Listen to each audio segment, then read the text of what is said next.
Esqueça. Pronto.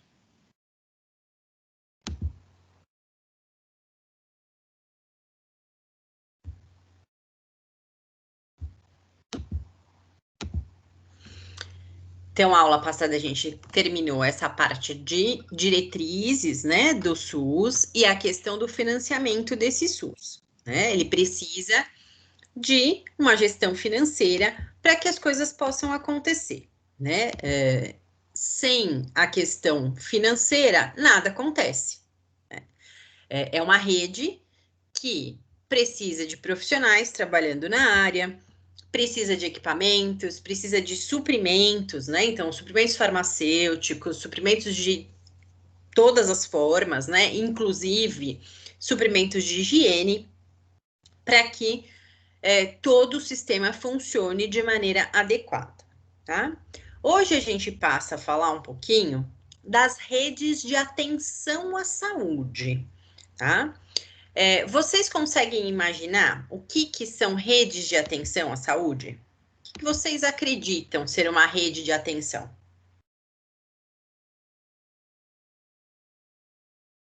UBS, hospitais?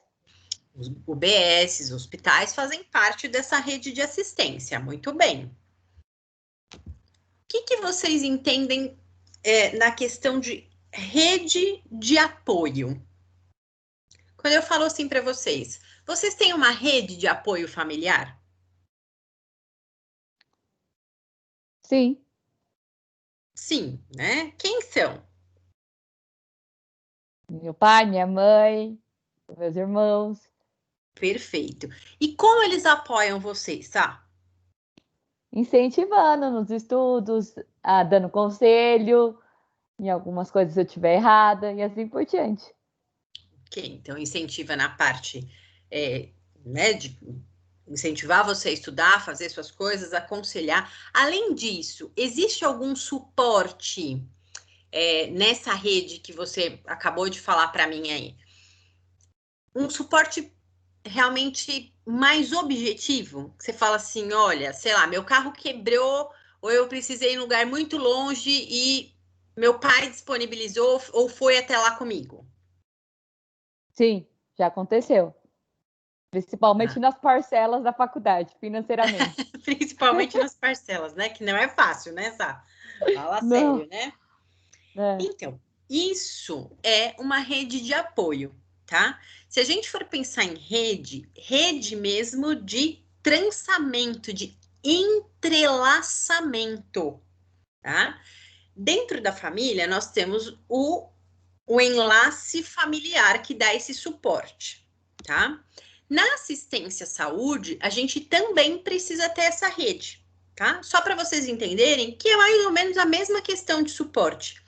O que eles vão suportar? O que essa rede vai ajudar? Como é que ela vai nortear? Né? Isso é extremamente importante. Qual é o norte que vai ser dado por essa rede de atenção à saúde, né? O que faz parte dessa rede de atenção à saúde que também é importante, tá? Então, hoje a gente vai conversar um pouquinho a respeito disso, ok? Dessas redes de atenção à saúde. Então, para começar, a gente precisa entender o quê? Para eu dar atendimento integral, que é essa a proposta do SUS, a gente tem a questão de que eu tenho uma base, tá? Que é a parte fundamental, que é a parte maior, vamos dizer assim, tá? Maior parte está centrada no atendimento de atenção primária, tá? Depois a gente tem o atendimento de média complexidade e de alta complexidade, tá? Então, essa questão é fundamental para quê, ó? A gente lembra que nós conversamos?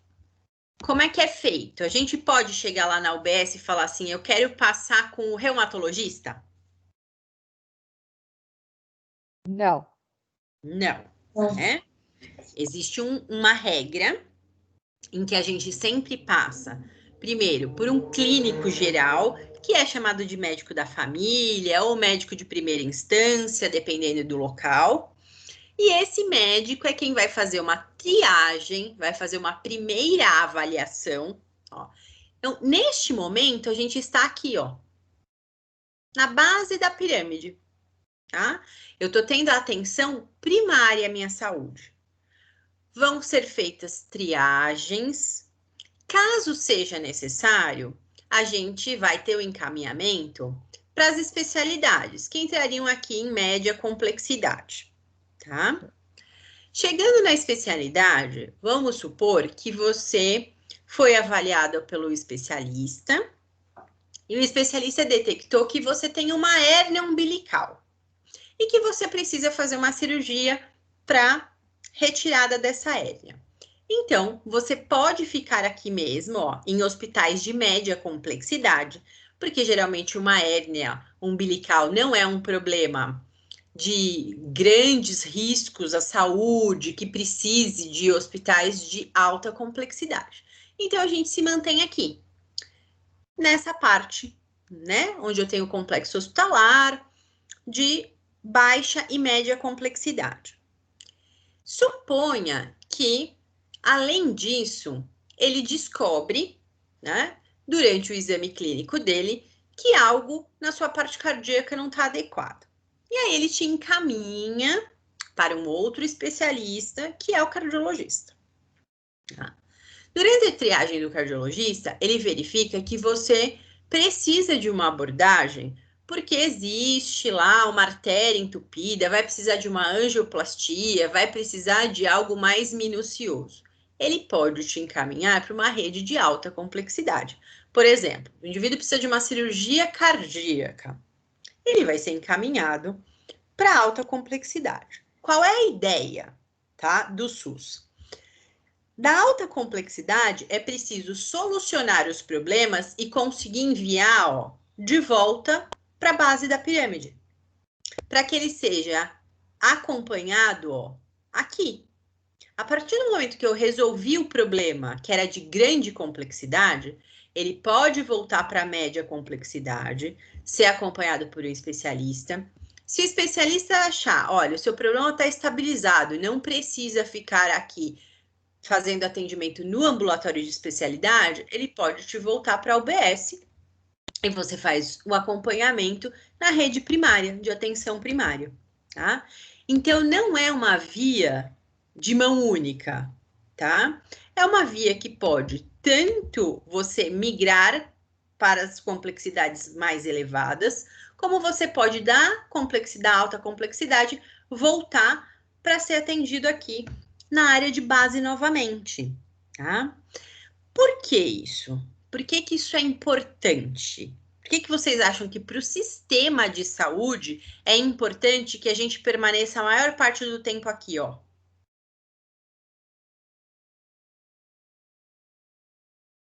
Para controle. Menos custos? Desculpa, Os custos cortou, eu não também? consegui ouvir. Menos custos, né? Menos custos, perfeito. O controle? Controle da doença, né? Doenças crônicas, elas podem ser controladas aqui, ó. Eu não preciso de numa doença crônica ficar o tempo inteiro utilizando, por exemplo, um ambulatório de alta complexidade ou de média complexidade. Eu posso fazer o acompanhamento aqui, ó. Tá? Essa é a grande sacada do SUS. Manter a maior faixa de atenção aqui. Por quê? É o que vocês disseram. Doenças crônicas podem ser acompanhadas na atenção primária. O custo na atenção primária, ele é menor, tá? Custa menos. Então, eu tenho que tentar manter a maior parte da população aqui, nessa faixa, onde o meu custo financeiro também será menor, tá? Isso é um modelo que, se vocês forem pensar, se vocês forem perceber, o que aconteceu, né? Esse é o modelo do SUS.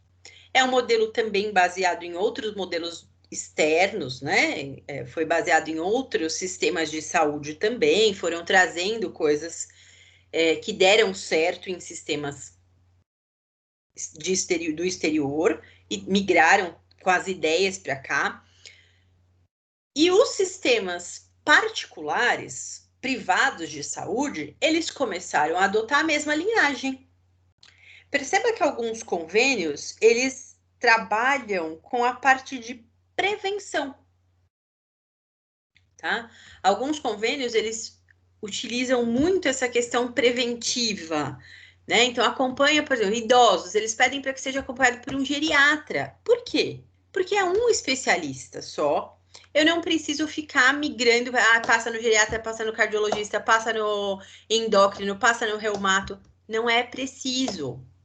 Então, a gente consegue baratear, deixar menos custoso, tá? Custa menos se eu mantiver grande parte aqui, dentro da atenção primária, tá? Esse é um fator.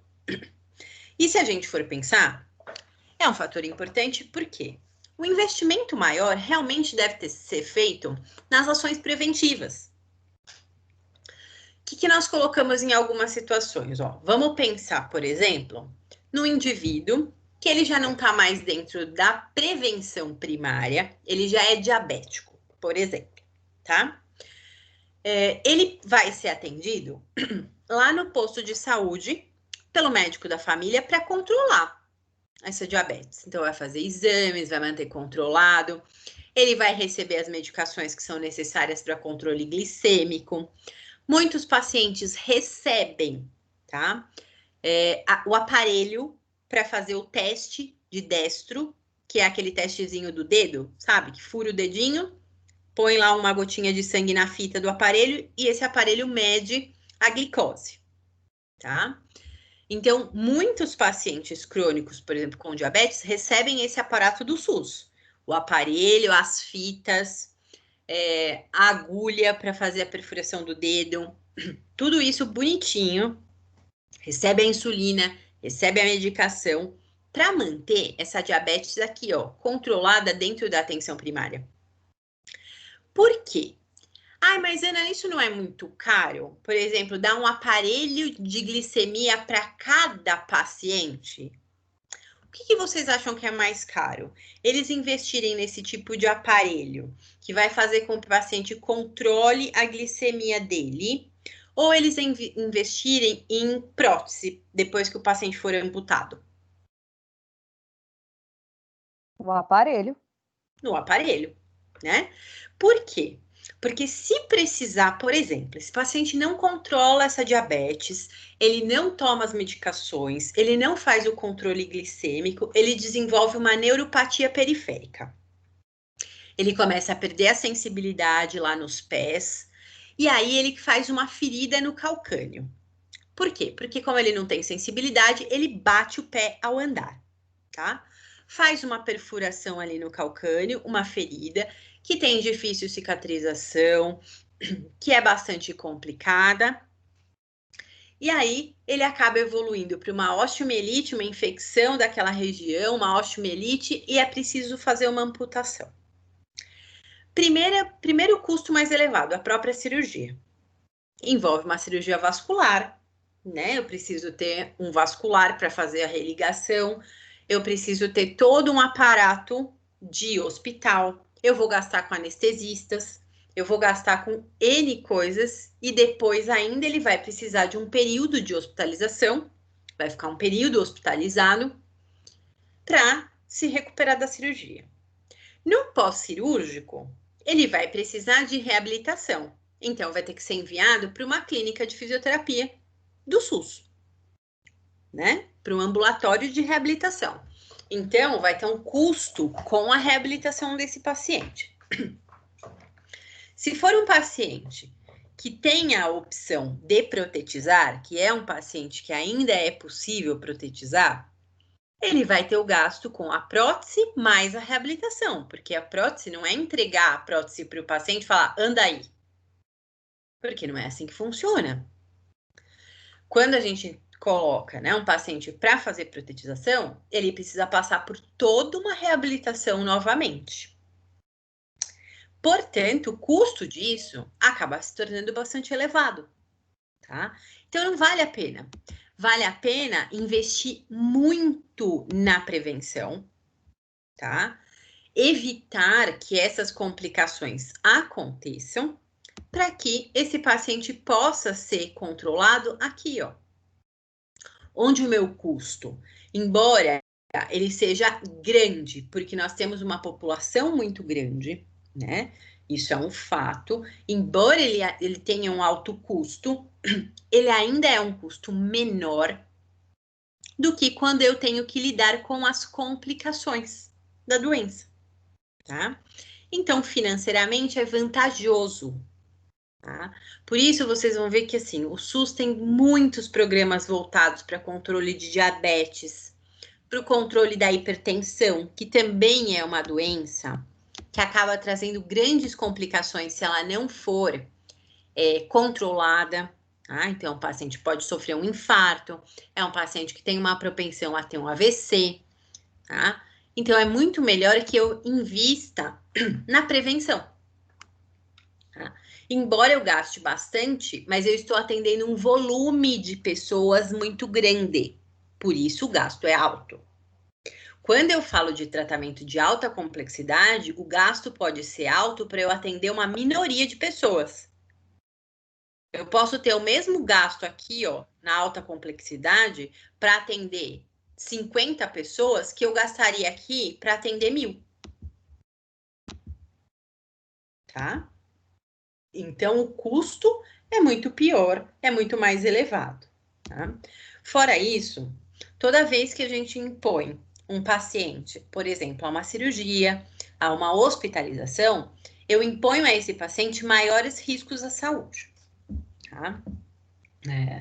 Tanto é que quem trabalha na área hospitalar, vocês conhecem alguém que trabalha nessa área? Como enfermeiro, auxiliar, físio? Vocês têm Sim, eu contato com o conheço. pessoal? Eu trabalho. Trabalha? Uhum. A gente tem um adicional, geralmente, quando a gente trabalha, não na modalidade autônoma, mas quando a gente trabalha na modalidade CLT, a gente tem um adicional de insalubridade, não tem? Sim, eu tenho 40%. Exatamente. Por A quê? físio também é 40%, bom? A físio também, tem o mesmo, geralmente tem a mesma porcentagem, tá? A gente tem um adicional insalubre. Por que a gente tem esse adicional insalubre?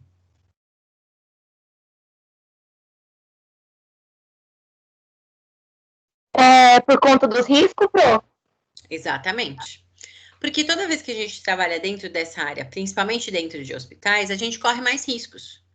A gente está diretamente num ambiente onde eu tenho muitos micro-organismos, bactérias, vírus, N coisas e várias doenças. Então, eu estou exposto a maior risco, tá? Isso não é diferente para o nosso paciente, tá? Tanto é que a gente tenta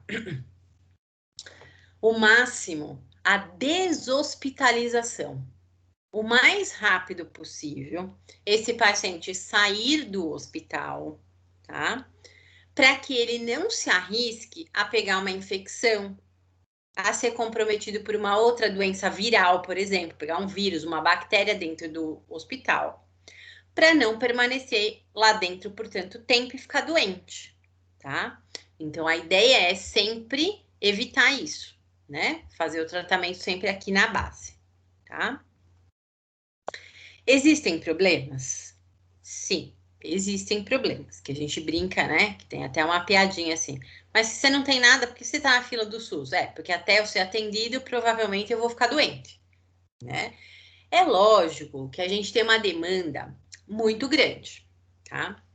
Porém, esses problemas, eles começaram a ser resolvidos, né? Vamos dizer assim, a gente tem resoluções, a gente tem propostas de resoluções desses problemas. Muitas coisas já foram colocadas em prática e são constantemente avaliados possibilidades, vamos dizer assim, tá? O que a gente pode fazer, o que o SUS pode fazer para melhorar o seu atendimento, tá? Para melhorar a forma que esse usuário tem a sua atenção, a sua saúde sendo realmente feita de uma maneira integralizada, de forma integral, em todos os aspectos. Tá? Então, passam por coisas muito simples. Por exemplo, agendamento. Se a gente for lembrar, há um tempo atrás, e não muitos anos assim, o SUS era assim, se você precisava ser atendido, você ia logo cedo para a fila do posto de saúde e pegava senha de atendimento. Chegava um dado momento que a senha acabava. Então, se não tem mais senha, não tem mais atendimento. Tá? Era um pouco desorganizado, tumultuado. Tá? O que eles começaram a fazer? Os gestores começaram a perceber o quê? Por que é que a gente tem um sistema tão completo e a gente não consegue organizar? O que acontece? Uma das coisas que foi verificada é que, assim, não existia um sistema informatizado que permitisse dar conta da demanda. Então, muitas coisas, em postos de saúde mais distantes, em lugares mais distantes, as coisas eram feitas com caderninho. Anota no caderno o nome do paciente para ver depois que data que vai agendar. Isso tudo sendo feito manualmente leva um tempo desgraçado, né? Demora pra caramba. Aí o que eles perceberam? Poxa, então uma das coisas que tem que ser feito investimento é na informatização. Tá? E isso começa a funcionar de maneira mais adequada. É aberto um sistema informatizado de agendamento. Esse paciente pode agendar as consultas, então ele pode ir até lá, geralmente ele vai até lá já com um horário marcado para fazer o agendamento da especialidade. Então você não gera tumulto na hora do atendimento, porque todo mundo tá lá com o horário marcado bonitinho, mesmo que atrase 10, 15 minutos. Não é algo como acontecia, que o cara passava das 7 da manhã ao meio-dia só para pegar a senha. Então, isso melhorou. Tá? Hoje, os hospitais, por exemplo, eles têm todo um sistema informatizado. A gente faz evolução no sistema informatizado, a gente consegue encaminhar paciente através do sistema. Isso facilita muito. Porque o sistema integrado, você consegue saber quantas consultas eu posso marcar, porque está ali no sistema. Esgotou, o sistema vai bloquear aquele dia. Eu não preciso ficar conferindo na agenda. Será que eu marquei todo mundo já? Será que não tem mais nenhuma vaga? O erro, quando isso é feito manualmente, é muito maior. Então, eles começam a adotar também processos de gestão. Porque algumas coisas, o problema não está apenas na questão assim, falta profissional para atender? Sim, em alguns locais ainda tem falta de profissional, principalmente em lugares mais distantes, tá? Então, por exemplo, médico. É difícil o médico que quer migrar de São Paulo para o Amazonas, né? Para Roraima. Sim, ainda existem algumas complicações em relação a isso, sempre tem, né? Tanto é que, geralmente, quando abrem concurso para esses lugares, vocês podem ver, paga melhor do que paga aqui em São Paulo. Para a maior parte dos profissionais de saúde, em localizações mais distantes da região central, aqui sul, sudeste, o valor de salário é maior. E ainda assim, você vai ter dificuldade de encontrar profissionais que queiram migrar para essas áreas, que queiram ir atender nessas áreas, tá? Porque sim, a gente tem outros problemas. Tem outros problemas. Que problemas são esses? Às vezes a falta de estrutura, né? Não tem estrutura de atendimento. Aí é aquilo, eu falo assim, tá, eu vou ganhar mais, mas eu vou ficar mais estressada, porque se o paciente vier lá com corte e faltou agulha para fazer a sutura, porque pode ter falta de N suprimentos, sim. Tá? Então, são muitos problemas e são problemas complexos. Principalmente se a gente for pensar na ordem e na totalidade do nosso país. Por isso, a regionalização do SUS. Porque assim, cada município consegue brigar pelos seus direitos também. Tá? De melhorar a questão de assistência à saúde para a população dele, para o município dele. Então, nós temos, claro que nós temos problemas. Tá? Um dos problemas que a gente tem também, o que está acontecendo? O que vocês percebem que teve de modificação na nossa população? Quais foram as mudanças que aconteceram em relação à nossa população?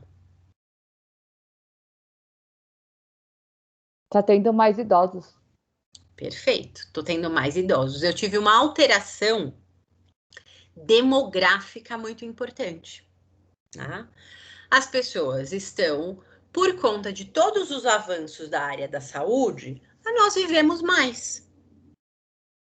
Quando vive-se mais, isso também tem uma implicação em relação à saúde. Qual é a implicação?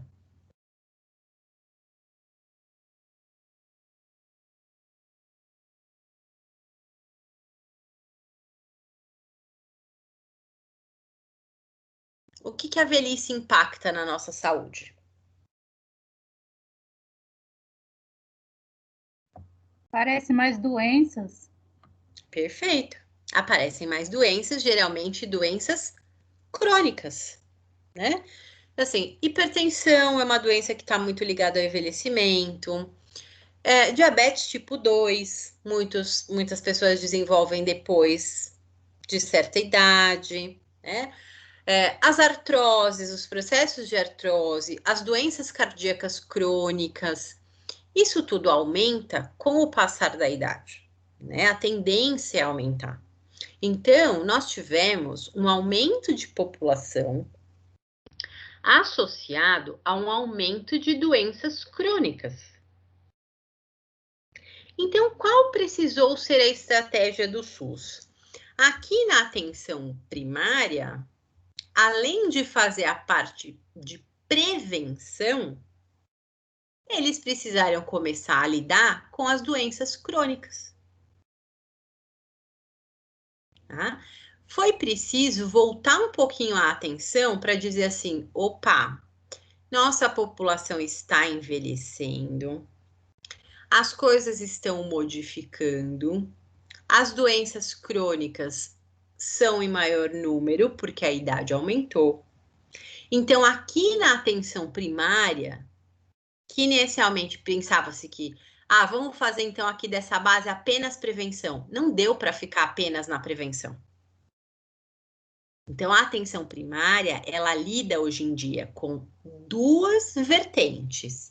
Prevenção primária, tá? E secundária e terciária também tá aqui dentro, né? E atendimento a doenças crônicas. Manejo de doenças crônicas. Eu preciso deixar aqui as doenças crônicas estabilizadas, entrando dentro da prevenção secundária. Eu já tenho a doença, mas vamos evitar as complicações. Então, qual é o mínimo que tem que se esperar aqui? Que o atendimento em atenção terciária seja menor. Porque quando chegou na atenção, na prevenção terciária, esse indivíduo, ele já tem uma complicação da doença crônica, tá? Então, é isso que a gente não quer que aconteça, tá? Mas, Pro, Oi. no caso que eu fiquei sabendo, no caso do Covid, se eu tiver um convênio fora do município, não no meu município, eu não posso sair do município com a Covid? Não sei não existe isso legalmente, oficialmente isso não existe, Gi. Uma conhecida minha que ela teve no servidor de São Paulo, né, convênio. E aí ela teve Covid. E aí falaram que ela teve que ser atendida na Santa Casa porque ela não pode sair do município, quem tem Covid. Não, geralmente a orientação é que se ela vai precisar de internação, que a internação seja feita no setor que foi feito o diagnóstico, tá? Por conta de estatística. É simplesmente para tentar controlar essa parte de saber quantos eram de São Paulo, quantos... entendeu? Mas não que não possa. Entendi, obrigada. Eles dão uma orientação para que você tente ficar no local, né? Porque senão a estatística vira um pouco uma bagunça. Mas não que não possa, tá? Pode. Até porque eles não têm como fazer esse controle de migração. Tá? Então, algumas coisas, elas foram acontecendo advindas da história mesmo, tá? De uma questão de como as coisas evoluíram através do tempo, tá? Muitas coisas é o que a gente brinca. A gente precisa aprender com aquilo que passou, né? As experiências prévias. Então, assim, nós temos experiências prévias, sim, como essas de pandemia, né? Talvez nós não tenhamos vivenciado isso, mas a sociedade como um todo já vivenciou. Então, a gripe espanhola, por exemplo, foi uma grande pandemia. Matou milhares, milhares, milhares, milhares de pessoas. Tá? Então, a gente tem, sim, ó, alguns relatos históricos. Quando que começa, então, a ser questionado, levantado essas questões de falar assim, a gente precisa de uma rede de assistência. A gente precisa de uma rede de atenção, porque o que eu tenho apenas não dá conta. Tá? Isso começa, ó, já lá em 1920, a gente tem o primeiro relatório de Downson, que foi um médico que trabalhou na organização de serviços de emergência na Primeira Guerra Mundial, tá? Ele era coordenador de uma comissão que definia como que iam ser feitos esquemas de provisão para os serviços médicos, tá? Que estariam disponíveis para a população de uma área específica. Foi a primeira vez que se teve a experiência de gestão de rede de apoio, de rede de atenção à saúde, tá? Por quê, ó? Precisa existir um esquema, uma sistematização. É preciso ter uma organização desses serviços. Eles não podem ser feitos de qualquer maneira. E eles precisam ser feitos, ó, para uma área específica, porque não dá conta de atender tudo ao mesmo tempo. Tem que subdividir em áreas. Foi a partir disso que o SUS começou a perceber que ele não pode ter uma centralização, ele tem que descentralizar. Ele tem que regionalizar. Quando eu atendo uma determinada área específica, é mais fácil fazer a gestão administrativa disso também. Tá? Se eu deixo uma área muito grande, perde-se o controle. Tá? É mais difícil controlar. É impossível? Não, não é impossível. Tanto é que a gente tem subdivisões, né? A gente tem as subdivisões de áreas específicas para as UBSs, por exemplo. Os hospitais de média e alta complexidade, eles já são maiores na questão de que, assim, o que vai ser feito para ele é para um número maior de população. Por quê? Porque eu vou juntar essas áreas, 2, 3, 4, 5 áreas que vão ser atendidas no mesmo hospital de média complexidade. Quando precisarem ser encaminhados, vão ser encaminhados para aquele hospital. Então, aquele hospital vai ter uma demanda maior. Tá? Então, é preciso balancear e equilibrar o que eu tenho de demanda para o que eu tenho de serviço. Como eu faço a demanda, como eu tenho a demanda, como eu presto o serviço. Tá? Então, vamos pensar numa coisa mais simples para vocês conseguirem entender. Ó.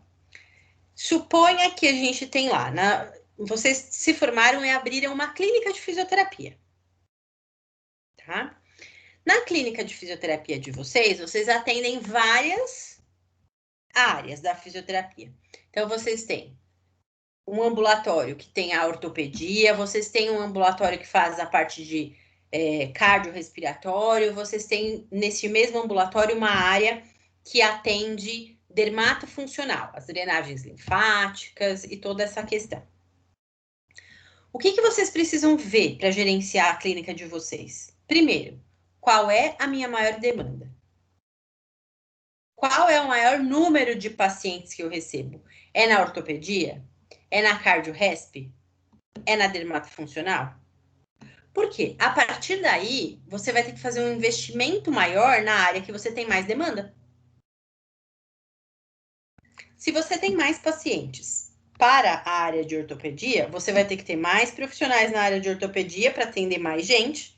Vocês vão ter que ter mais recursos, mais aparelhos, mais equipamentos da área de ortopedia. Se a minha menor demanda é a parte cardiorrespiratória, eu vou ter menos profissionais.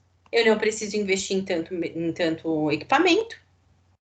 Por quê? Porque eu tenho que equilibrar e organizar isso. Senão a gente quebra, né? A gente não consegue. O sistema de saúde é a mesma coisa. Se ele não gerenciar o que eu tenho de maior demanda para aquilo que eu tenho de fazer investimento, ele se perde e não consegue gerenciar nada, tá? Então, é preciso pensar isso.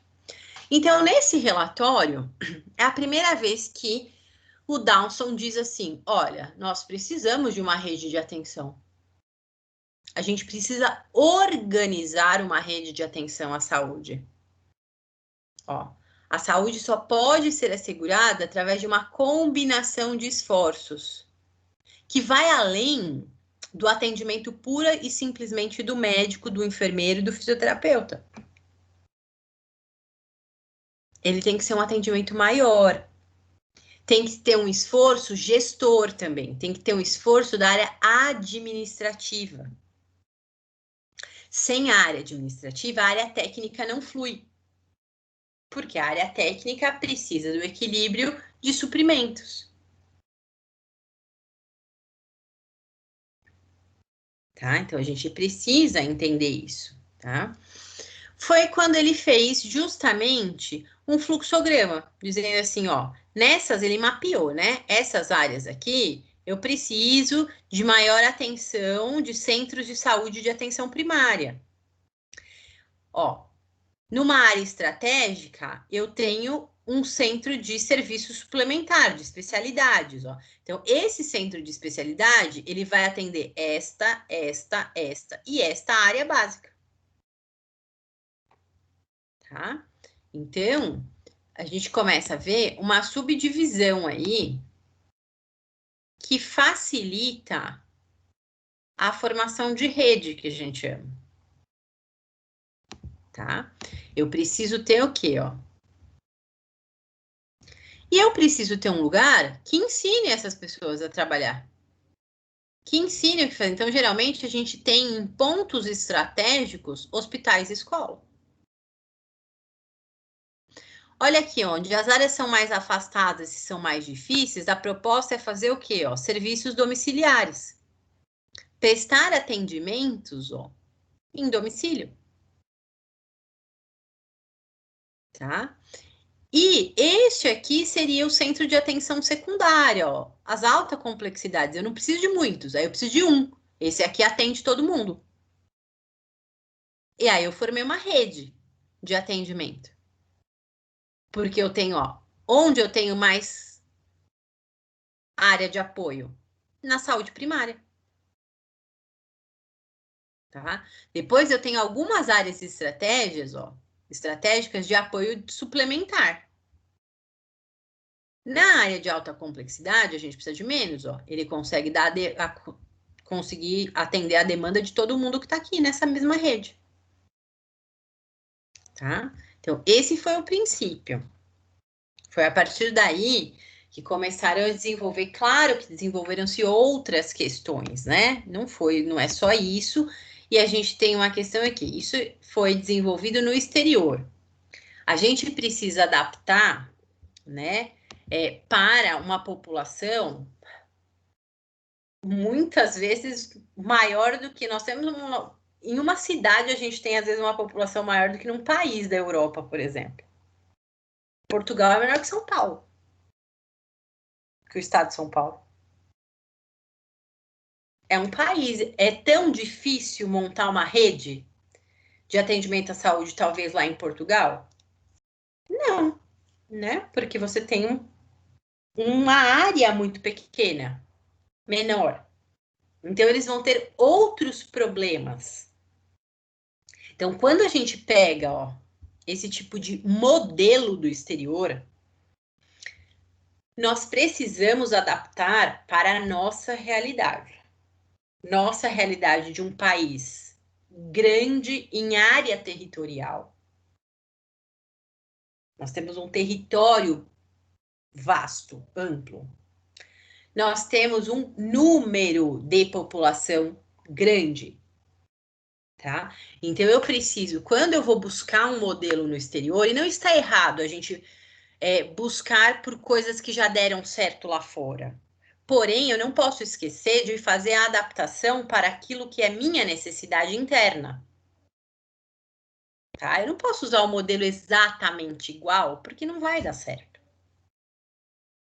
Eu tenho que adaptar aquilo que eu tenho no meu país, inclusive condição financeira. Inclusive disponibilidade de finança. Tá? O que eu tenho para poder concluir isso? Isso é um fato, tá? Então, pensando nisso, trazendo esses modelos para cá, o que eles foram percebendo? Ó?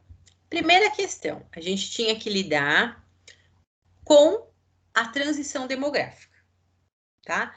A gente chama de inversão da pirâmide, tá? Inversão de pirâmide.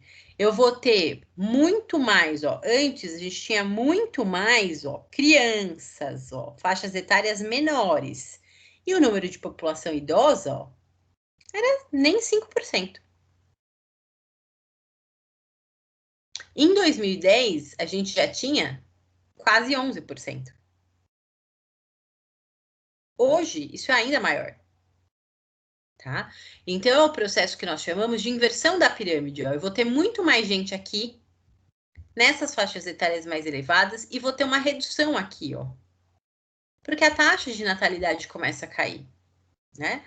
As pessoas começam a ter menos filhos, começam a diminuir, fazer um planejamento familiar, a grande maioria já adota essa postura de fazer planejamento familiar, de não ter tantos filhos, né?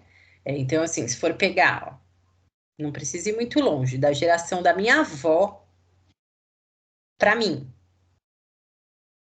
já diminuiu.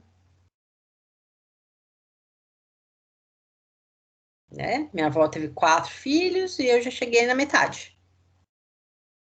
E provavelmente, talvez os meus cheguem à metade do que eu tive. Ou não queiram ter filhos. Que isso é uma outra realidade que nós temos no mundo moderno. Muitas pessoas que optam por não ter filhos. E aí, quando eu tenho tudo isso, eu tenho que pensar no quê, ó? Se essa pessoa, por exemplo, que optou por não ter filhos, ela não tem uma rede, que é isso que a gente conversou no comecinho da aula. Vocês têm uma rede de apoio familiar. Se algum dia a gente cair doente, a gente tem alguém para fazer alguma coisa pela gente, ou teoricamente a gente tem, né? Porque também tem muitos filhos que não fazem, não querem saber depois. Quando o pai tá doente, larga lá e deixa quieto, né? Não cuida.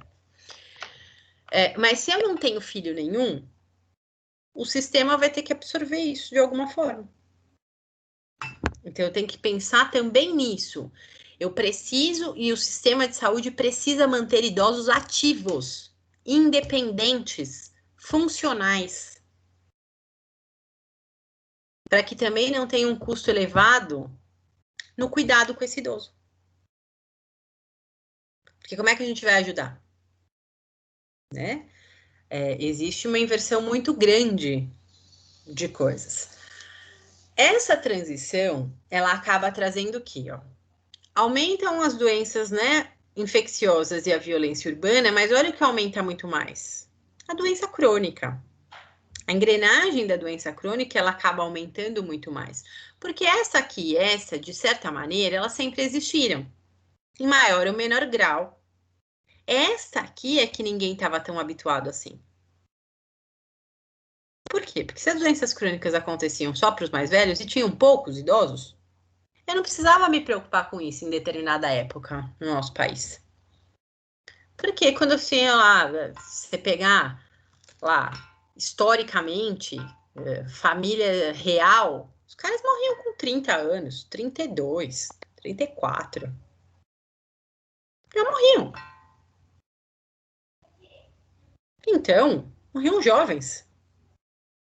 Hoje em dia a gente tem uma prevalência aí de muitos idosos que chegam a centenários, que chegam, vivem 100 anos.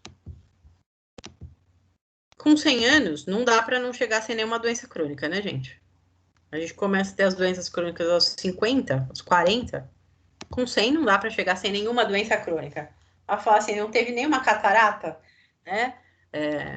A oftalmologista que me acompanha fala assim, bem, quem viver mais tempo vai ter catarata, por exemplo, né? Sim, é uma doença que é controlável? Sim, nada que cause tanto espanto, mas que aumenta, né? Que eu não precisava antes ter mutirão de catarata, e hoje eu preciso. Hoje a rede de saúde pública precisa fazer mutirões, por exemplo, para resolver catarata. Antes não precisava. Porque as pessoas morriam antes nem desenvolviam a catarata. Com o aumentar da idade isso acontece. Então eu preciso... O Sistema Único, a proposta não é atendimento integral à saúde? Se é integral, eu tenho que resolver esse problema também.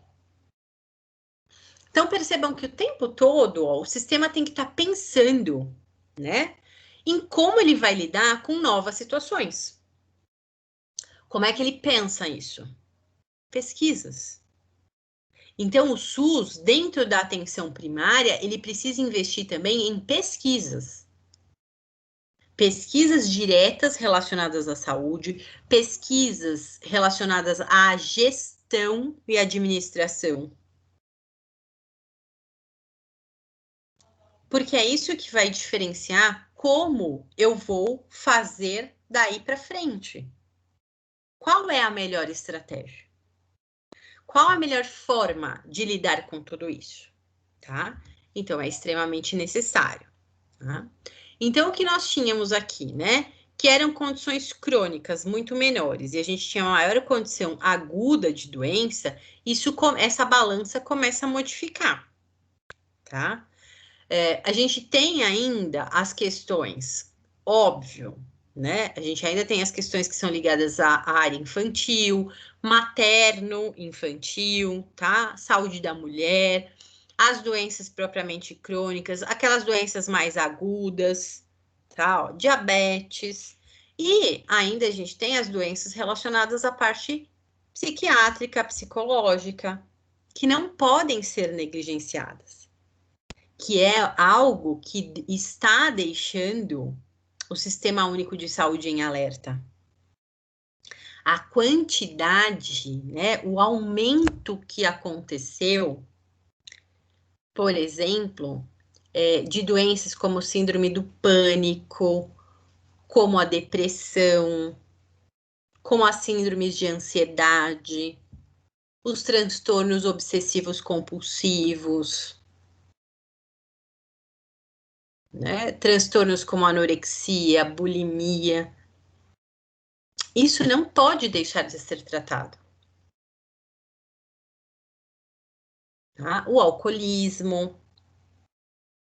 São doenças. Precisam ser tratadas. E grande parte dessas doenças precisam ser tratamento psicológico associado. Não pode ser feito só com medicação. Precisam ser feitos com psicoterapia também, né? Já existem estudos que apontam, inclusive, que pessoas que desenvolvem doenças psiquiátricas, psicológicas, como depressão, síndrome do pânico e ansiedade, também têm uma propensão grande em acabar tendo doenças somáticas mesmo. Então, começa desenvolvendo uma depressão, uma ansiedade, migra para uma anorexia, em que vai precisar de um apoio maior, né? Vai precisar de formas de atendimento diferenciadas. Então, vamos entender o que são essas redes de atenção à saúde, tá? São arranjos organizados mesmo, tá? Tem que ser uma organização, tanto de ações como de serviços.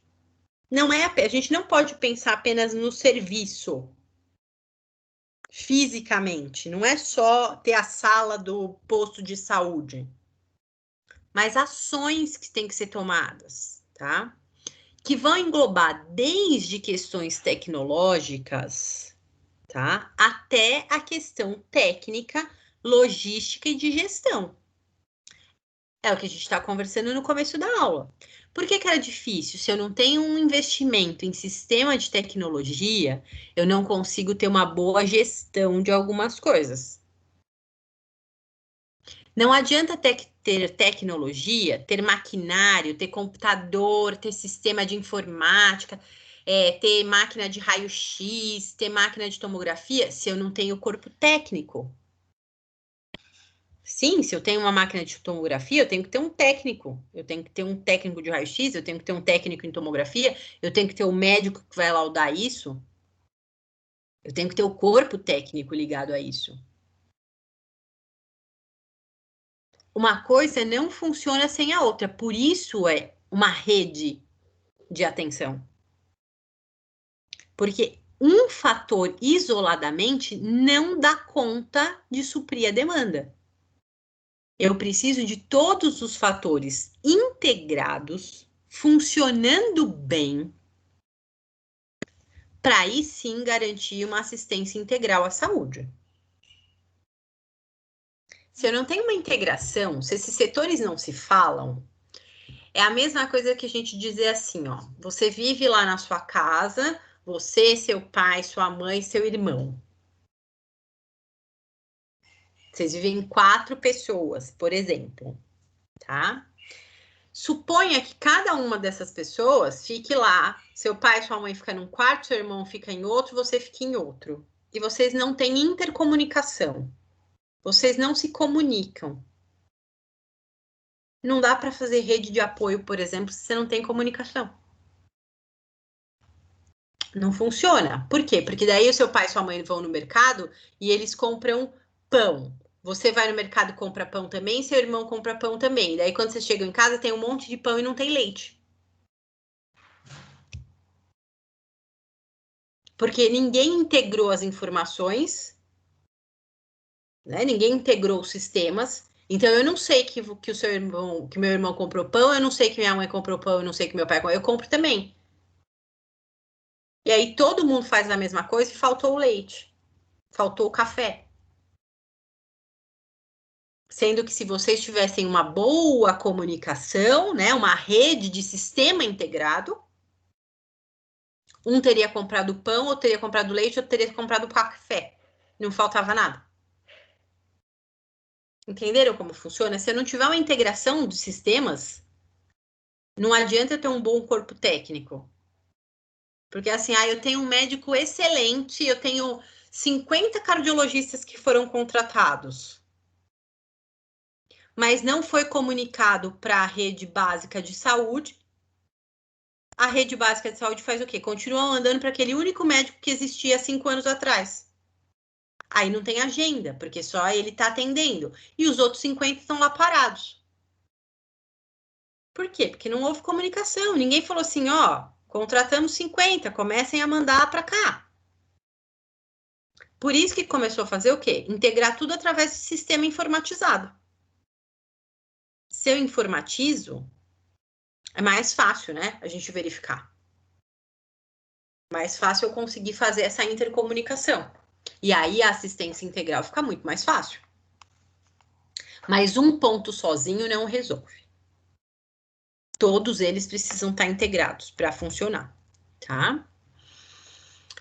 Então, quais são as principais, né, os principais pontos aí que a gente tem, as características dessas redes de atenção à saúde, tá?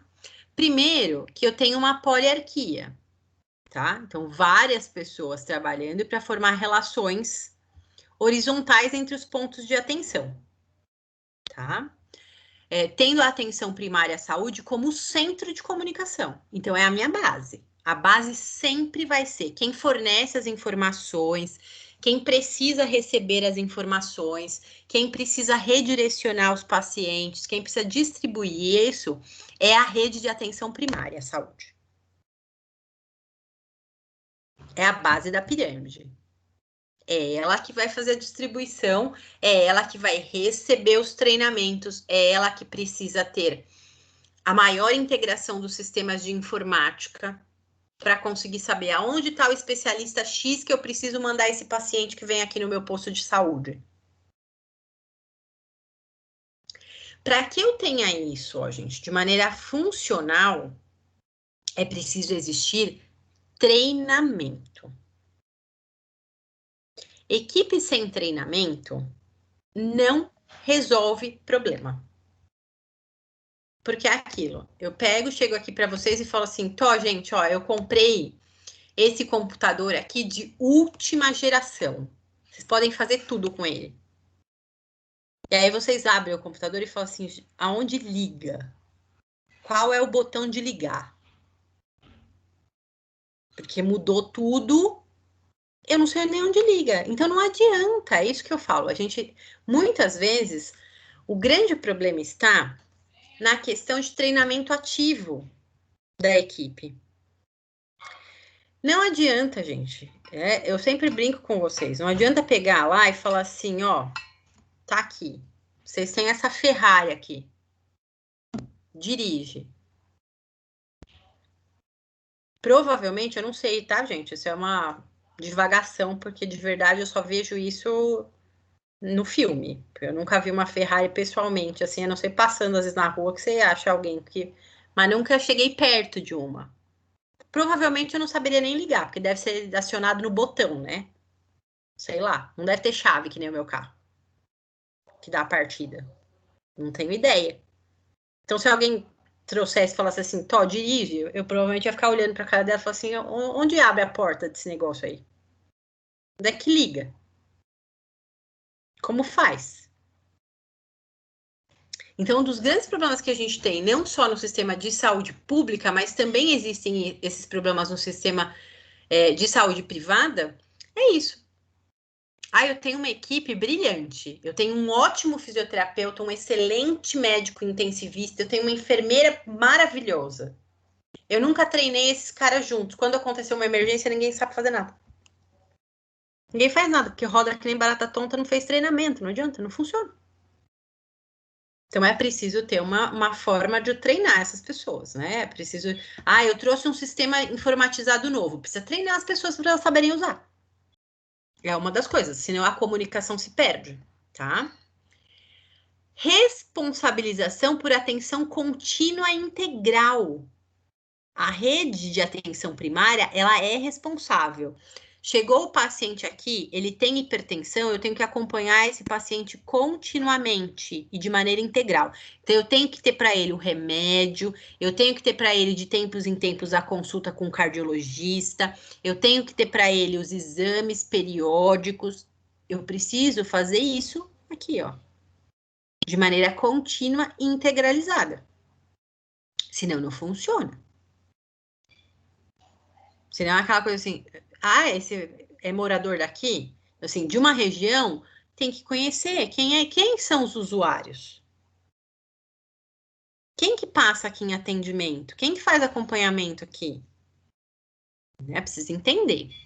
Compartilhar objetivos e compromissos com resultados tanto na atenção de saúde quanto econômicos, né? Isso sempre é cobrado. Qualquer gestão, qualquer administração, ela precisa ter resultados reais. O que é que este sistema está conseguindo melhorar na saúde da população? Primeiro ponto. Eu preciso ter uma meta de melhoria. E essa meta tem que ser cumprida. Segundo ponto. Eu preciso ter uma meta econômica. Se eu vou investir e eu faço um investimento econômico alto, eu tenho que ter um excelente resultado de melhoria de saúde. Senão alguém vai dizer assim para mim, por que você gastou esse dinheiro? Você gastou tudo isso e não teve melhoria nenhuma na saúde da sua população? Como assim? Tá? É preciso dar conta disso. Isso tem que ser partilhado, isso aqui não é, né, não pode ser feito de qualquer maneira. Eles precisam prestar contas, é o que eu falei para vocês. O município vai prestar conta para a Secretaria Estadual de Saúde, as secretarias estaduais de saúde vão prestar conta para o Ministério da Saúde. Né? Não pode fazer do jeito que quiser. Precisa existir um cuidado multiprofissional. Se a assistência é integral, eu tenho que ter todos os profissionais na rede. Médicos, enfermeiros, fisioterapeutas, nutricionistas, psicólogos, técnicos e auxiliares de enfermagem. Tudo tem que estar ali na rede. Para suplantar. O SUS atualmente trabalha, inclusive, com acupuntura. Em alguns locais tem um serviço de acupuntura. Tá? E isso é muito legal. Perceber que eles também fazem integração, claro que com comprovação científica. Depois que foi comprovado que funciona, ele aderiu a inserir dentro da rede pública. Na rede pública, vocês não terão nenhum tratamento baseado no achismo. Todos os tratamentos e os atendimentos, eles são feitos baseados em cientificidade. Aspectos científicos. Tem que funcionar cientificamente. Tem que comprovar que funciona. Não é só falar assim, eu acho que essa técnica dá certo. Tá. Achismo não leva ninguém a lugar nenhum.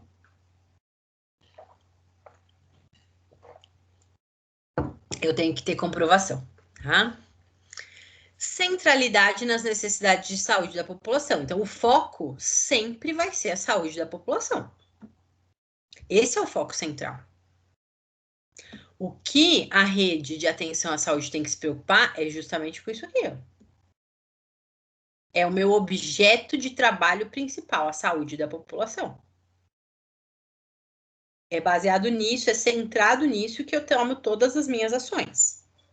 Todas as ações tomadas estão centralizadas aqui.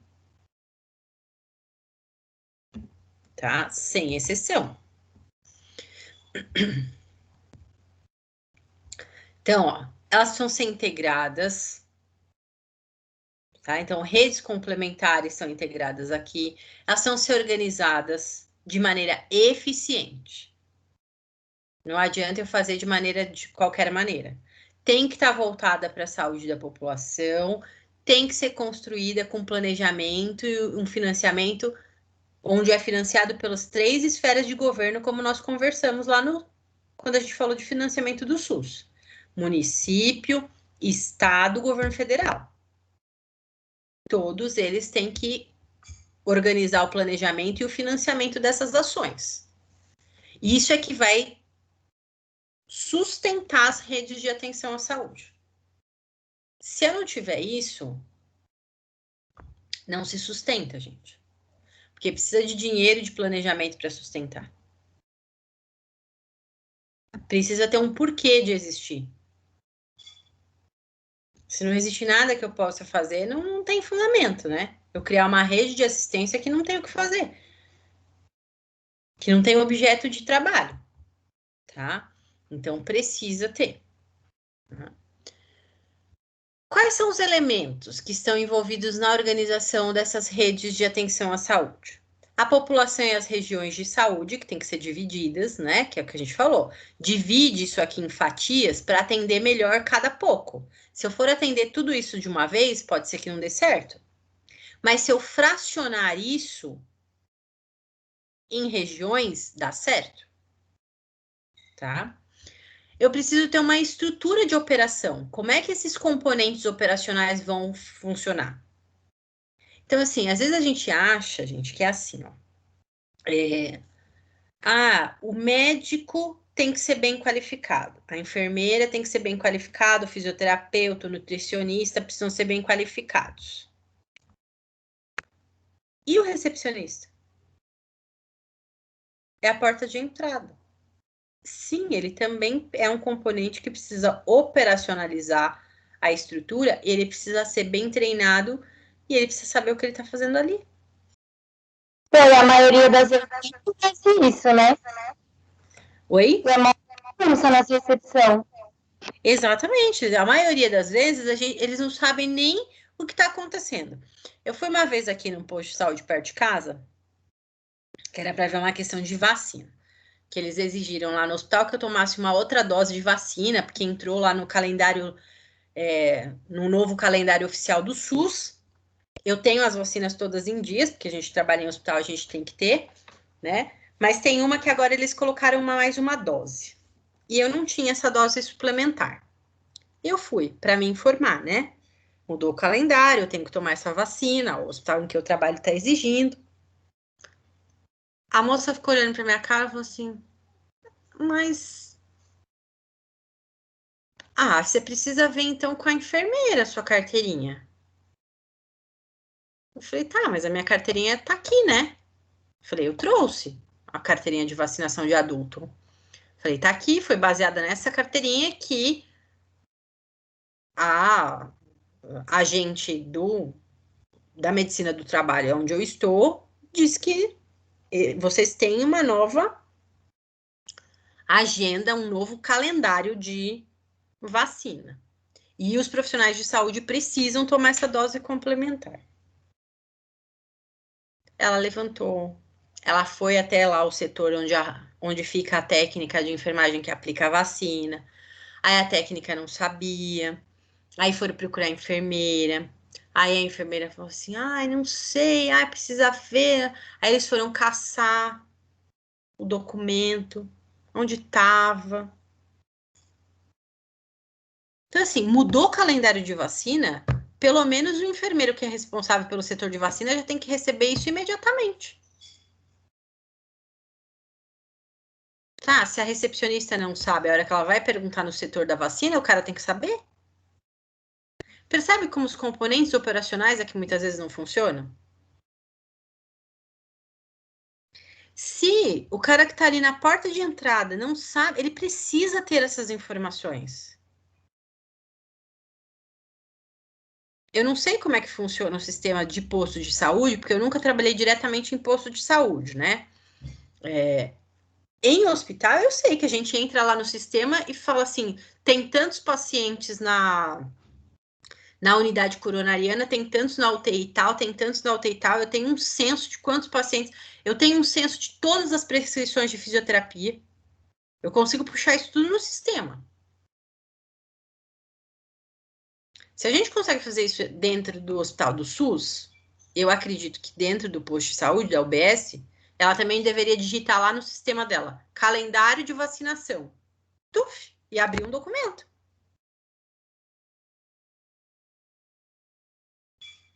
Não posso dizer que não existe no sistema, ou talvez a pessoa não tenha sido orientada a forma adequada de utilizar.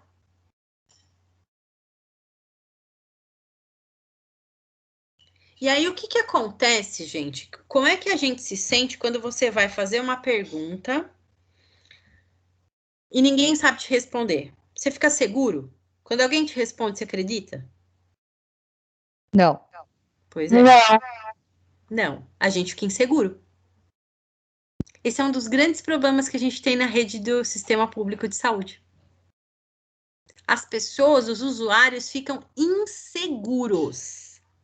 Inseguros. Às vezes a pessoa fala assim para você, ó, é só você vir aqui com o RG e a carteira de vacinação. Você leva até a certidão de batismo, porque você fala assim, vixe, você foi lá, aí vai falar que tinha que ter isso, isso e aquilo.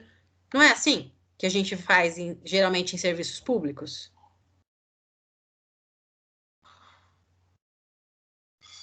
Porque a gente não tem segurança. Porque a pessoa, muitas vezes, que passa a informação pra gente, não transmite essa segurança. Mas por que ela não transmite isso? Porque muitas vezes ela não tem o componente operacional, não tem a estrutura treinada. Não treinou, não sabe, né? E tem que seguir um modelo lógico de atenção, ó. O que eu vou atender primeiro?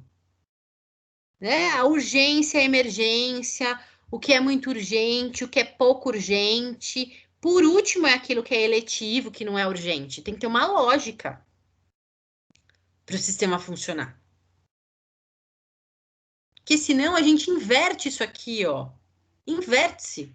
Aí atende aqui o que é não urgente e o que é urgente fica por último. Não é atendido logo. Isso aqui ainda precisa melhorar. Tá? Esse modelo lógico de atenção, a estrutura ainda precisa melhorar. Tá? Precisa melhorar muito. Muito. Tá? Em relação às populações e as regiões que nós temos, é claro que a gente tem diferenças gritantes entre municípios e estados. Gritantes. Do ponto de vista, inclusive, de financiamento. Você vai ter municípios que não têm dinheiro para comprar um AS. E você tem municípios que têm dinheiro sobrando, tá? Geralmente, o que a gente tem, principalmente, né, nas regiões sul e sudeste, que 90% dos municípios são de pequeno e médio porte. Mas, ó, mais da metade da população estão nos de grande porte. São Paulo, capital. Tem muito dinheiro, mas também tem muita gente.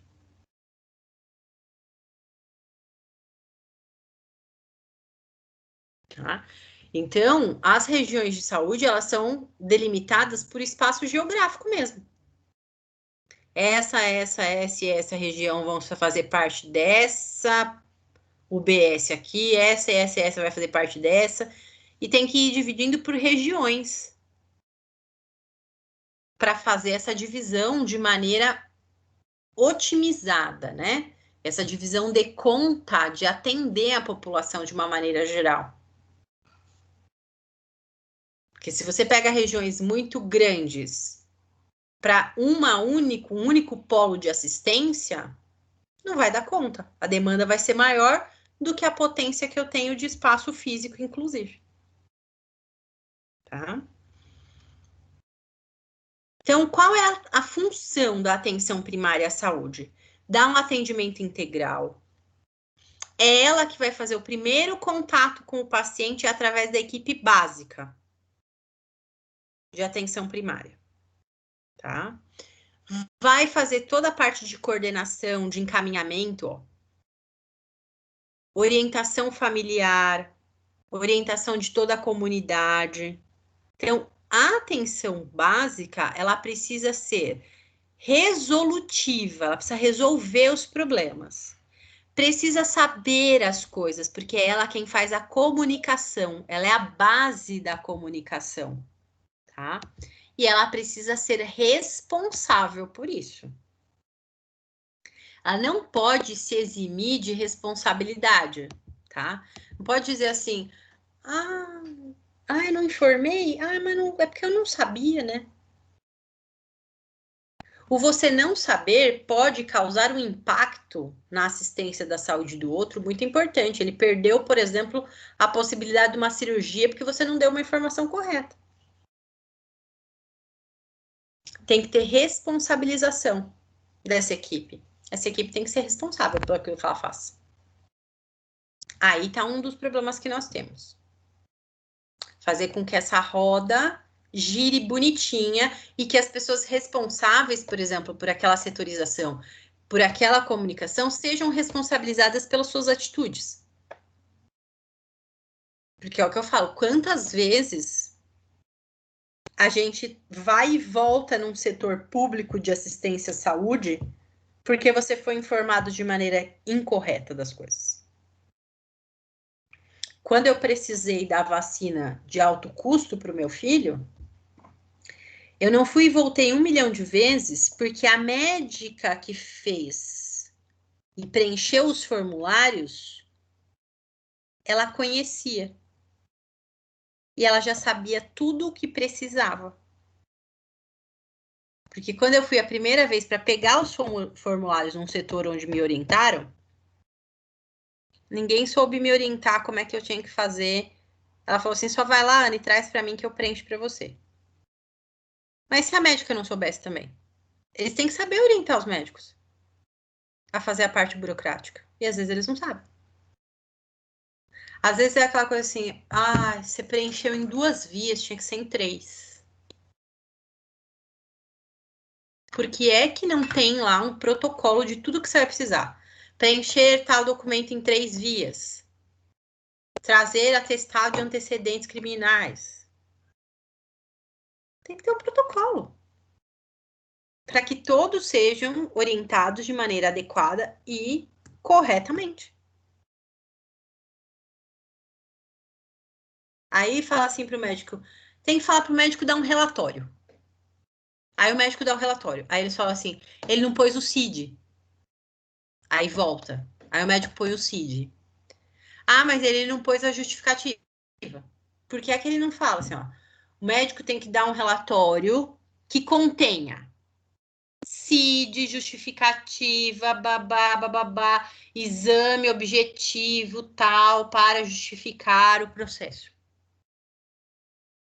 Aí faz o pobre do usuário ficar indo que nem peteca. Vai lá, tem que falta não sei o que, volta aqui.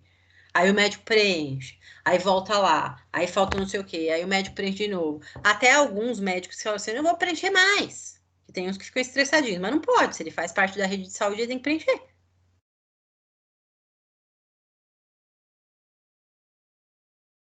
Qual a falha aí, ó? Comunicação. Se eu não tenho uma comunicação efetiva, eu não tenho resolubilidade. Não resolve as coisas. Qual é o problema de que isso aconteça? Ninguém é responsabilizado. Se todo mundo sai ileso, ninguém se preocupa. Se falasse assim, tá, o cara teve que voltar aqui 2 vezes, vai descontar X do seu salário, o cara não fazia de novo na próxima. Ou você vai levar uma advertência se você não orientar direito. E essas pessoas que usam o SUS são pessoas que não têm condição, né, financeira. Aí fica indo e voltando, às vezes não tem dinheiro de passagem, assim, na dó, né? Exatamente. Exatamente. Tem hora que a gente fica penalizado. Porque a pessoa faz isso já com sacrifício. Alguns, inclusive, têm dificuldade de mobilidade mesmo. Que nem quando é para uso de prótese. O indivíduo já tem dificuldade de mobilidade, os caras ficam fazendo a pessoa ir e voltar. Tem a dificuldade financeira. Às vezes, o lugar de assistência, por exemplo, de uma rede referenciada de prótese, é longe do local onde a pessoa mora. Isso tudo é um complicador, né? Então, assim, é um problema que nós temos.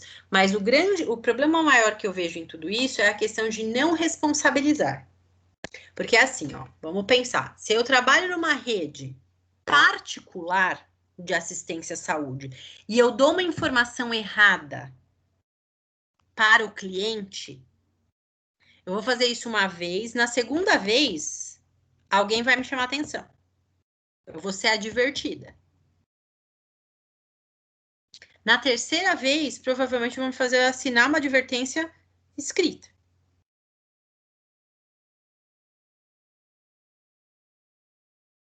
Por quê? Porque senão não funciona. As pessoas começam a reclamar.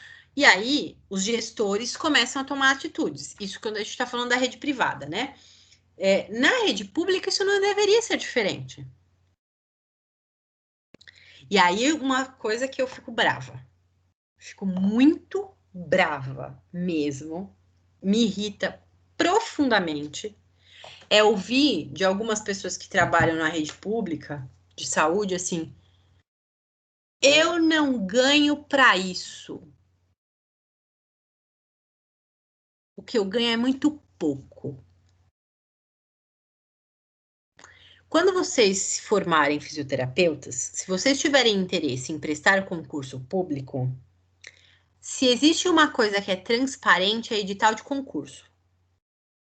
Tá lá, todas as suas atribuições, tudo que você vai fazer no seu trabalho. Horas trabalhadas. Está descrito no edital.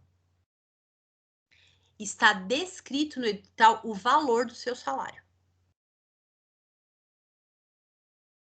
Está escrito lá. Se você acha que é pouco, não vá. Eles te informaram primeiro.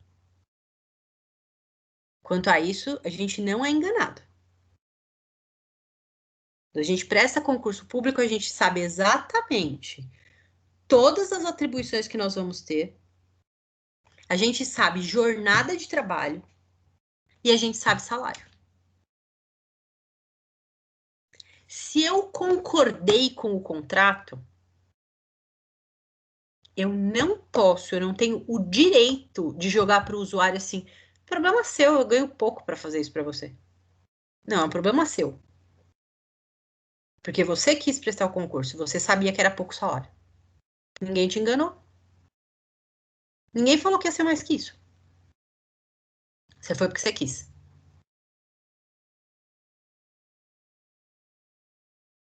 E não é raro a gente ouvir esse tipo de relato, né?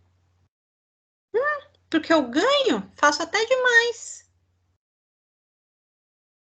Não, você já sabia quando você ia ganhar. Então, isso eu fico bravo.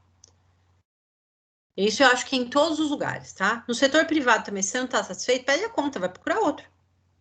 Ué. Ai, tô cansado desse lugar que eu trabalho. Ué, procura outro lugar para trabalhar. Por que você vai maltratar as pessoas que estão ali?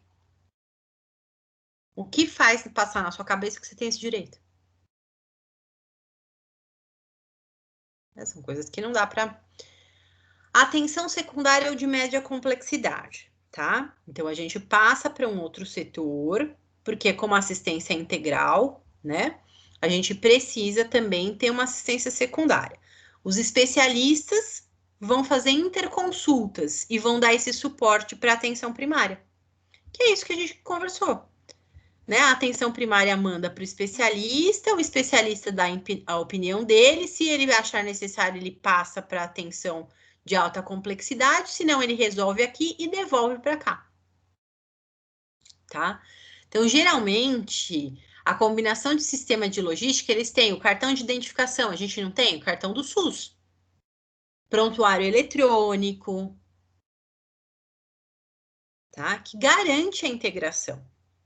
Eles têm que dar assistência, inclusive, de transporte, quando a pessoa tem mobilidade reduzida. Claro que isso tudo é regulamentado, né? Para eu ter direito ao transporte, eu tenho que ter isso, aquilo outro, mas não interessa. Eu tenho direito, se eu for atrás, eu consigo. Tá? O mover lá, que leva para os lugares de atenção. Sim, precisa ter. Tá? E o sistema de pagamento, que deve ser baseado num orçamento total, né? Claro que eu tenho que saber o quê, gente? Todo gestor de rede pública, ele tem que trabalhar com a mesma coisa que o gestor da rede privada trabalha.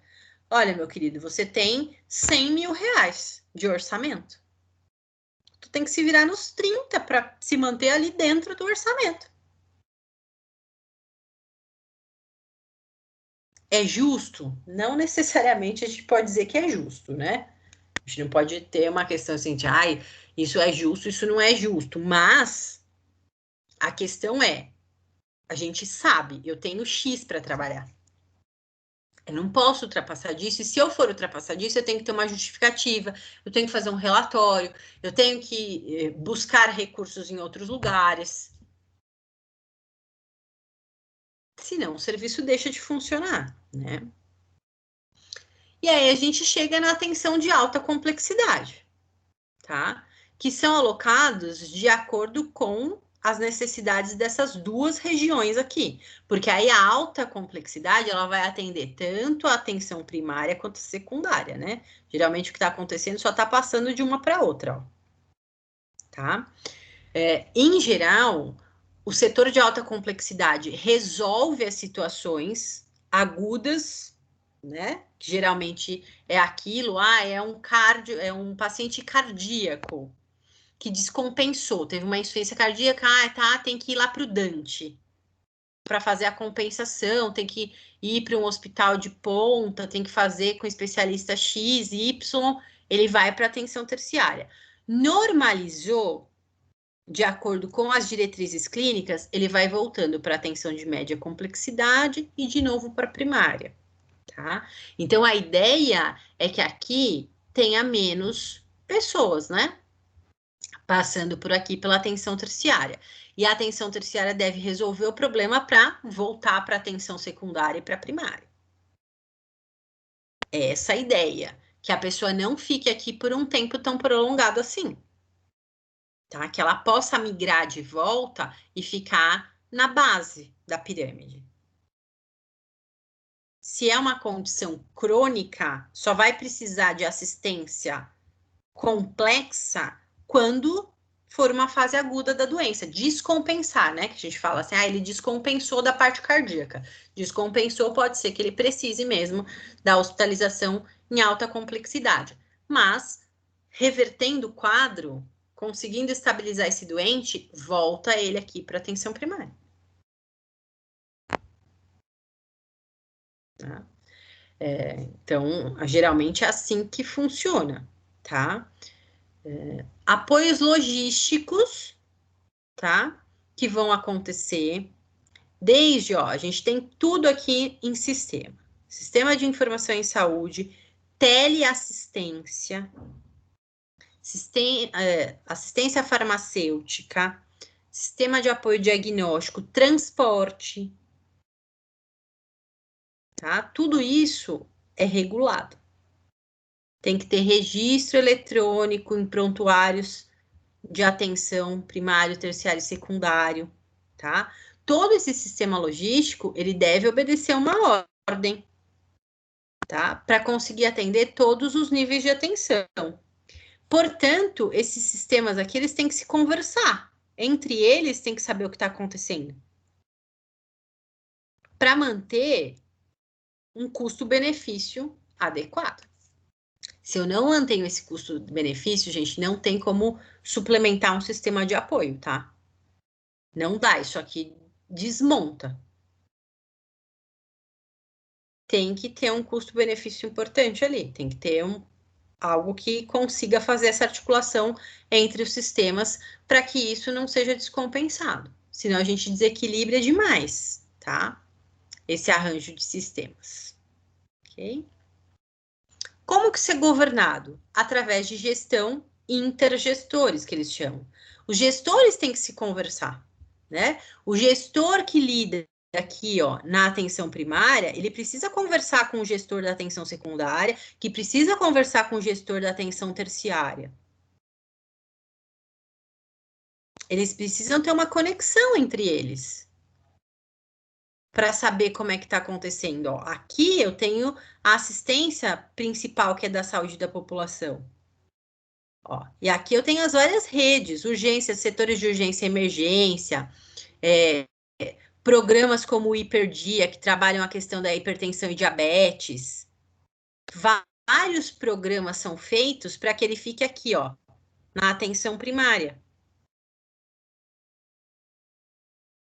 Tá? Que evita essa questão aqui dessa migração de um para o outro sem ter uma conexão.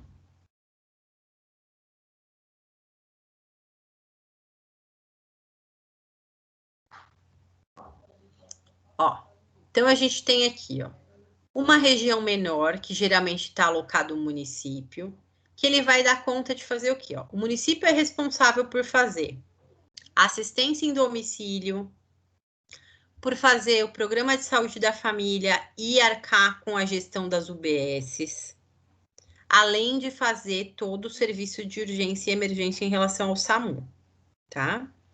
A gente tem alguns hospitais que não têm UTI, tá? E que atendem esses municípios. E a gente tem esse complexo regulador, que vai regular cada um, eles estão integrados, tá vendo? Eu tenho a regulação central. Tem uma central de regulação disso tudo. Tá? Porque senão vira uma bagunça danada, né? Então, cada município tem que ser responsável pelo seu pedacinho aqui, O centro regulador vai controlar todos eles.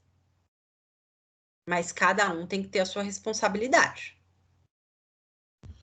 E aí a gente tem, os hospitais maiores que têm assistência de alta complexidade, tá? Os serviços de alta complexidade, que também vão ser integrados através do complexo regulador.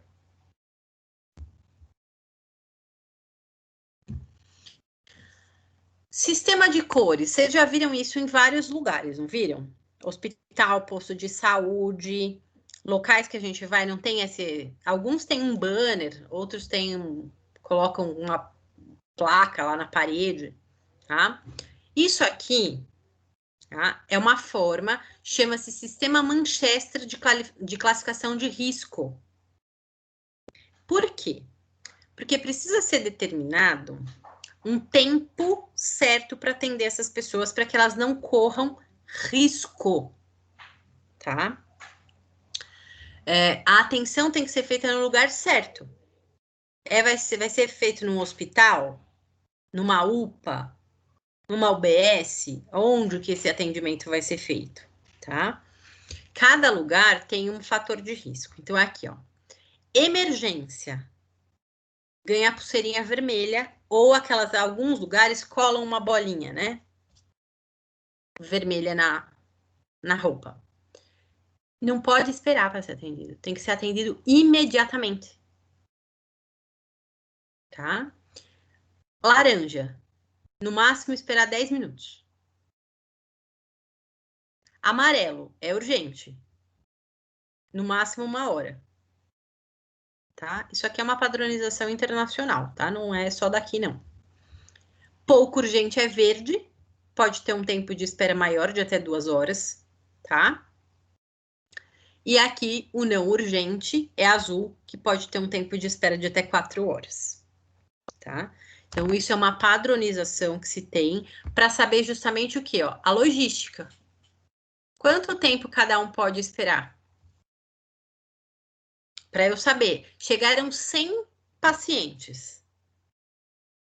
Eu tenho que classificar os riscos deles. Quem que eu tenho que atender primeiro? Precisa ter uma priorização? Por isso que, em geral, a maioria dos hospitais fazem o quê? Né? A gente passa por uma triagem. E isso os particulares começaram a adotar muito. Passa uma triagem lá com a enfermeira verifica a temperatura, pressão, história clínica, tal, e aí ela põe a pulseirinha de acordo com o que é padronizado no protocolo. Tá? Tá sentindo dor no peito, falta de ar, não sei o quê, pode ser um infarto, uma emergência, 0 tempo de espera, manda ir direto para a sala do médico ou para a sala de pronto atendimento, por exemplo, tá? Não, ele vomitou, teve diarreia, tal. Não é nada que seja tão urgente assim. A pressão tá boa, os sinais vitais estão bons. Ela vai te dar uma pulseirinha azul, no máximo verde. Que é pouco urgente. Vocês já devem ter visto. Vocês já chegaram a passar por esse sistema de triagem? Sim. Uma vez, meu pai. Isso pegou acontece. Amarelo, no caso. Amarelo? Geralmente o atendimento é rápido, né? Nesses casos é bastante rápido. Isso em todos os lugares, tá? O SUS segue isso aqui muito direitinho. Por quê? Se ele não prestar o atendimento de acordo com a classificação que foi ele mesmo que fez, ele pode ter um problema, inclusive, jurídico. Tá? Então, estejam atentos também, porque uma das coisas que acontece, gente, é que a gente não sabe os nossos direitos, né? A gente não conhece, a gente não é informado a respeito dos direitos que a gente tem. Se eu fui triado, ó, de acordo com a pulseirinha que eu ganhei, o cara tem que cumprir esse tempo de atendimento de espera. Tá? Então, é importante. A gente, às vezes, desconhece isso, né? Porque ninguém... Se ultrapassar o tempo de espera, o que pode acontecer? Você pode depois acionar, inclusive, juridicamente. Tá? Vamos supor, ultrapassou o seu tempo de espera, ele colocou lá para você uma pulseira amarela. E aí, você tinha que ter no máximo 1 hora de espera. Ultrapassou 1 hora e você teve uma hemorragia, por exemplo. Tá? Vamos jogar qualquer questão ali. Você pode depois acionar juridicamente. Que você teve uma complicação porque o tempo de espera não foi respeitado. Tá? Eu brinco, gente, que alguns problemas a gente tem crônicos aqui no nosso país, tá? Que problemas são esses? O sistema de saúde, se ele falha, o sistema jurídico é rápido?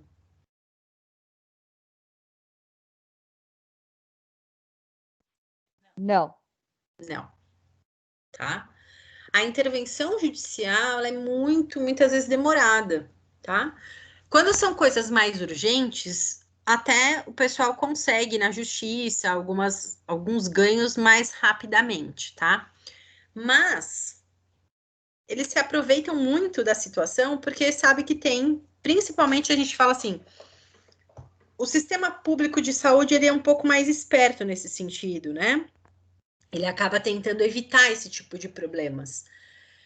Mas o sistema privado, ele se utiliza da questão assim, o cara não vai atrás porque dá muito trabalho. Porque demora demais. Então, ele desiste. Né? A maioria das vezes, a gente desiste de buscar os nossos direitos porque a dor de cabeça é tanta, o desgaste de tempo, o desgaste emocional, porque a gente não pode contar que é só o tempo que eu perco, né? Eu perco tempo, eu tenho gasto, eu tenho estresse emocional, porque isso gera uma tensão, gera um estresse, né? E tudo isso acaba falando assim, nem vou atrás disso, porque vai me dar uma dor de cabeça maior do que se eu deixar para lá. Tá? Então, esse é um dos problemas que a gente tem, tá? Ó, a questão das condições crônicas, tá? Dos níveis de atenção. Então, primeira questão é a base, que é promover a saúde. Isso é o mais importante, tá? Intervenção de prevenção propriamente dita, gerir as condições de saúde e gestão do caso específico ao último nível, tá?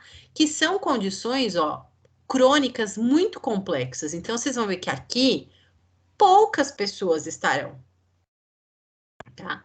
Condição crônica complexa, ó, eles classificam como nível 4 de gestão da condição, tá? Crônica simples vai ficar aqui. Então, a maior base que a gente tem, ó, de população tá aqui, ó.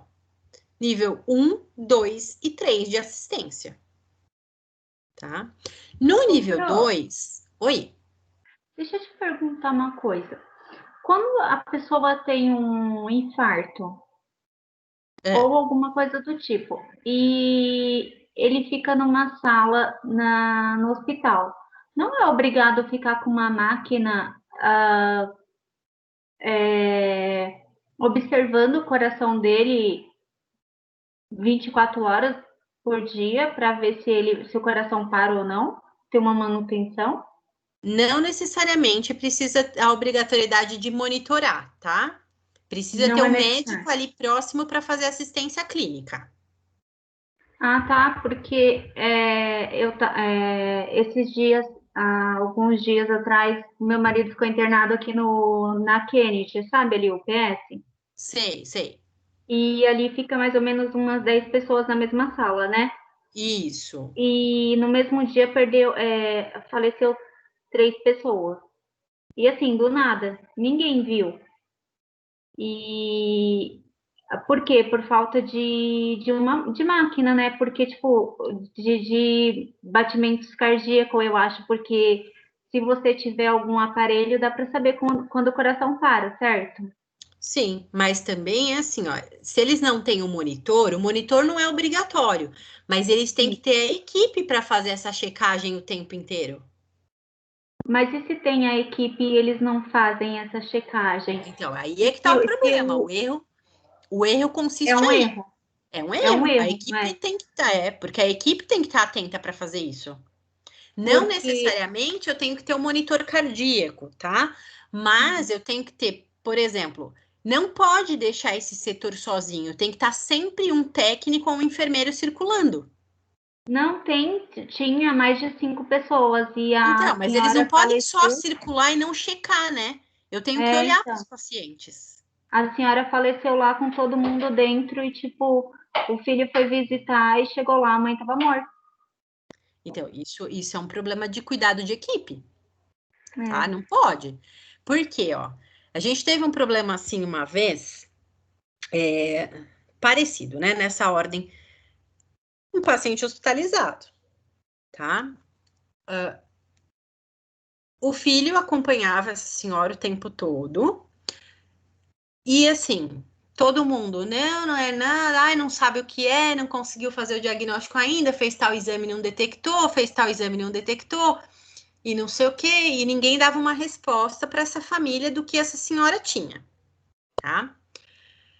Num dia anterior, o médico passou para conversar com a família e disse assim para a família: olha, ela tá aqui hospitalizada, mas assim, é mais para fazer exames, porque a gente não tá conseguindo fechar um diagnóstico, porque pode ser isso, pode ser aquilo, pode ser aquilo outro, mas a gente não tem certeza. Então, nós vamos fazer o seguinte: nós vamos dar alta para sua mãe e ela vai fazer os exames via ambulatorial, né? A gente vai fazer todos os encaminhamentos e você vai fazendo os agendamentos de exame. Tá. Eles terminaram de conversar com a família dizendo que iam dar alta. Naquela noite, a paciente faleceu. O filho foi procurar, falou: vai, eu vou processar vocês. Porque minha mãe tá internada aqui, eu não sei, não lembro agora ao certo quantos dias que eram. Mas falou assim: ela tá internada aqui todo esse tempo, ninguém me deu um diagnóstico e vocês me deram uma alta. Ela ia morrer em casa. O que não deu tempo foi de levar a paciente, porque eles não terminaram de preencher os papéis de alta. Mas isso sim, a família pode questionar. Como assim que a equipe está acompanhando o paciente? Que nem isso. Como assim que a equipe está lá, tem todos os profissionais ali e ninguém percebeu que essa pessoa estava ficando pálida, estava apresentando sinais clínicos de que alguma coisa estava errada? Porque a equipe está ali para isso, para perceber se o paciente começa a passar mal, mesmo ali dentro assistido, tem que se chamar o médico. Se tornou uma urgência. E ainda esconderam o corpo, tipo, jogou um cobertor em cima e saiu escondido pelo corredor para o filho não ver. Então, gente, como é que pode uma coisa dessa? Aí é que tá o grande problema, né? A responsabilização. Por quê? Quem que vai ser responsável por isso? Se o filho for brigar, alguém vai ter que ser responsabilizado. Mas é isso que a gente tá conversando agora. O problema é esse, eu perdi minha mãe, eu vou ter que ter o desgaste de discutir. Geralmente, as classes, elas se protegem, né? Ninguém vai admitir que errou. Não, a hora que eu passei tava bem. Não, o doutor viu, tava ótimo. Não, tava todo mundo lá, imagina, não aconteceu. Este é um problema que nós temos, né? É engraçado desses profissionais é que se for com a família deles, né? Eles não iam gostar de dar esse atendimento, tipo, para uma mãe dele. Exatamente, mas é isso que eu falo para vocês, gente. A gente tem que atender. Eu trabalhei lá no hospital do Anhembi, tinha umas enfermeiras que nem banho dava nas idosinhas lá, dava mó dó. Aí eu falo, nossa, aí na rede social coloca, né? Enfermagem por amor. Chega na hora, não faz nada, né? Sim, mas isso tem muitos, né? De todas as áreas profissionais, eu falo que a gente fica chocado com o que a gente vai vendo dentro da área da saúde, né? Porque muitas pessoas, gente, estão nessas. Porque, assim, a área da saúde, se a gente for pensar, principalmente essa área hospitalar, é uma área que sempre tem demanda de trabalho, né? Dificilmente a gente fica sem trabalhar nessa área. Não que não possa ficar, mas é mais difícil. E algumas pessoas estão ali simplesmente para a questão de receber o pagamento no final do mês. Infelizmente, alguns profissionais são assim.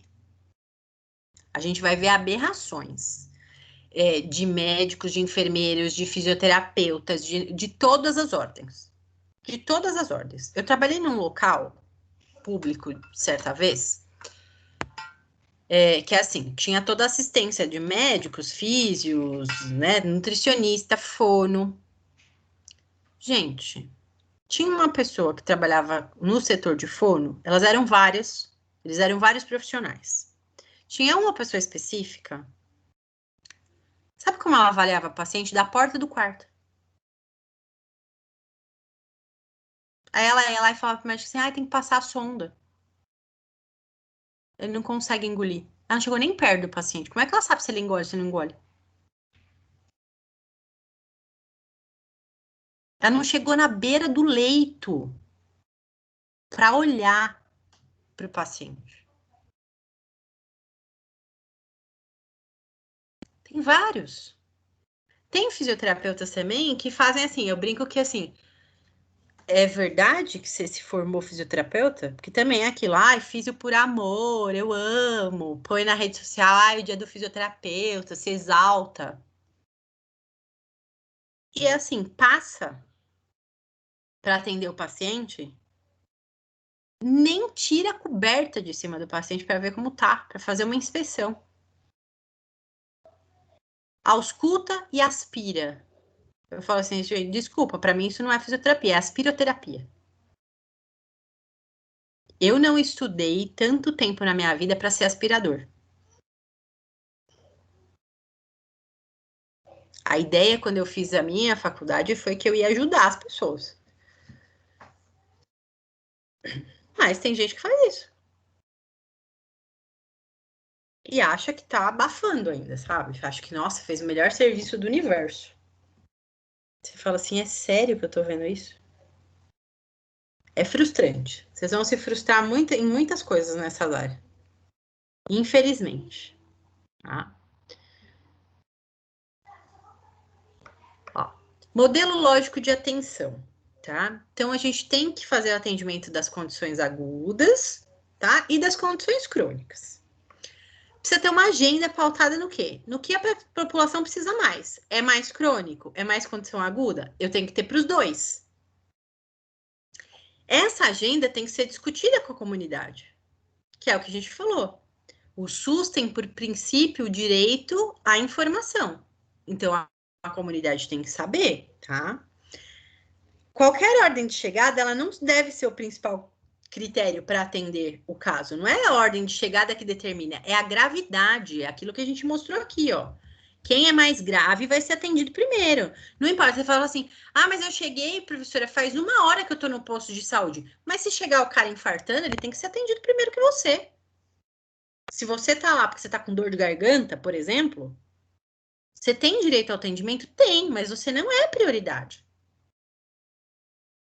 Você não é um caso grave. Sua amidalite não vai fazer você ter uma parada cardíaca, por exemplo. Tá?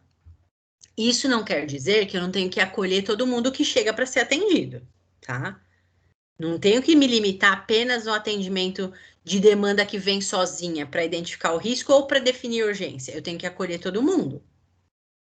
Só tenho que priorizar qual ordem que eu tenho que fazer isso, tá? De que forma que eu tenho que fazer isso de maneira mais adequada, bom?